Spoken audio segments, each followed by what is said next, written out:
কি একটা অবস্থার মধ্যে পড়েছি, জামাইয়ের সাথে ঝগড়া করলে বলে সারাদিন খাওয়ার তো ঘুমাও, ভালো থাকলে বলে খাবে আর ঘুমাবে, কোনো কাজ নাই।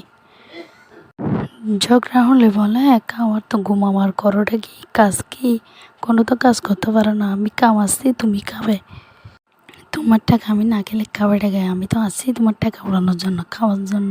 আমার কাজটা কি খাবো ঘুমাবো আর কোনো কাজ নাই, তোমার টাকা দিয়ে সব কিছু করবো, আমি কি জন্য টাকা উপার্জন করবো, কোনো কাজ আছে আমার কে দিয়ে?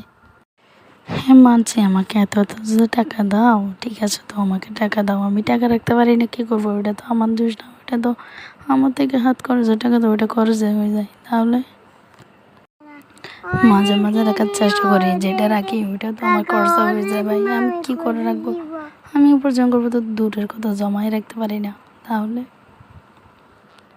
অন্য মেয়েদের কথা আমাকে বলে কী হবে, কিচ্ছু হবে না বাচ্চা, আমি খাবো ঘুমাবো মোবাইল দেখবো, কাজ শেষ, আর কোনো কাজ নাই, টাটা বাই বাই।